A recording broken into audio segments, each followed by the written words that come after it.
भुसे, जिल्हा परिषद उच्च प्राथमिक शाळा तुगावनी पाणी, पंचायत समिती नरखेड इयत्ता 8वीतील विद्यार्थी प्रयत्न करणार आहे. मित्रांनो, विज्ञानाने प्रगती केली, परंतु त्या प्रगतीच्या रथाखाली संस्कृतीची गडचेपी कधी होत गेली हे आम्हाला कळलेच नाही. मित्रांनो, प्राचीन काळातील पंक्तीला बसून मारपाण्यासह भोजन करण्याचा आनंद आताच्या हातात ताट घेऊन एकमेकांना धक्के देत मिळेल ते पदरी पाडून घेण्यात कायमचा विरून गेलेला आहे. हे होत असताना केवळ उदरभरण हाच एक उद्दिष्ट डोळ्यापुढे ठेवून मिळेल त्या परिस्थितीत ग्रहण करून समाधान मानणारी आमची पिढी आज फास्टफूड सारखीच बेभरवशाची होत चाललेली आहे. पोटाची भूक भागवण्याऐवजी जिभेची लाळ पुरवण्याच्या नादात आम्ही आमच्याच जेवणात आणि पर्यायाने जीवनात कधी विष घालवायला लागलो आम्हाला कळलेच नाही. 2023 हे वर्ष आंतरराष्ट्रीय बरडधान्य वर्ष म्हणून घोषित करण्यात आले, मात्र त्याची गरज का पडावी याचा विचार करायला आम्हीच कुठे कमी पडतो की काय असे वाटायला लागले. डॉक्टर खादरवल्ली यांना फादर ऑफ मिलेट्स म्हणून संबोधले जाते. डॉक्टर खादरवल्लींनी आपले संपूर्ण आयुष्य बरडधान्याचे महत्त्व पटवून देण्यास करण्यासाठी वेचून टाकलेले आहे. मग प्रश्न हाच पडतो की या सर्व गोष्टींची गरज का पडावी. याची उत्तरे शोधल्यानंतर असे लक्षात आले की बरडधान्याच्या अंगी असलेल्या गुणांनीच त्यांना पूर्णान्नाची उपमा दिली.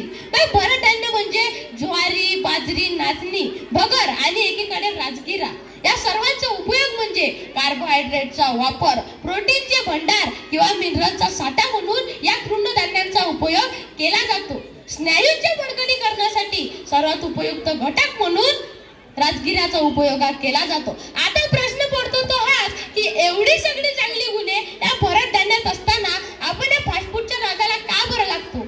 आधीच्या काळात आठवडी बाजारात बापाच्या खांद्यावर बसून राजगिऱ्याचा लाडू खाण्याचा आनंद जरी वेगळा असला तरी त्याच्या मागे शास्त्रीय कारणच होते असेच मानावे लागेल. परंतु आता त्याच बापाच्या खांद्यावर बसून पिझ्झा, बर्गर खाण्याची चित्र स्वप्नात तरी तुम्ही बघितले होते का हो. मात्र आता परिस्थिती सुद्धा तशीच झाली आहे. आपल्या बापाचा खांदा आता आपल्या मोबाईलच्या स्क्रीन सोबत खेळण्यातच व्यस्त झालेला आहे. म्हणूनच आपण एकीकडे ते म्हणून आपल्याला तो फास्टफूडवाला जवळ बसवून देतो, एकीकडे आपण ते फास्टफूड खाण्यात खुश आणि आपला बाप मोबाईलवर चॅटिंग करण्यात खुश. बरं, तीच परिस्थिती आज आपल्या आईची सुद्धा झालेली आहे. आपल्या मुलाला किंवा मुलीला भूक लागली असे तिच्याकडे फरमान गेले की तीही तेवढ्याच वेगाने बस 2 मिनिट म्हणून मोकळी होते.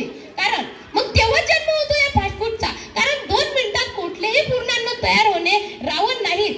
मग ती आपल्या छानशा पुढ्यात मॅगीचे धागे आणून मांडते आणि आपण सुद्धा गव्हाणीत गायला चारा टाकल्यावर गाय जशी खात बसते तसे ते मॅगीचे धागे खात बसतो आणि तेवढ्या वेळात आपली माय आपल्या सर्व मैत्रिणींचे स्टेटस चेक करून लाईक करते. मित्रांनो, शेवटी प्रश्न तसाच शिल्लक राहतो. या प्रश्नाला कुठेतरी थांबवावं, या फास्टफूडचे सेवन कुठेतरी थांबवावं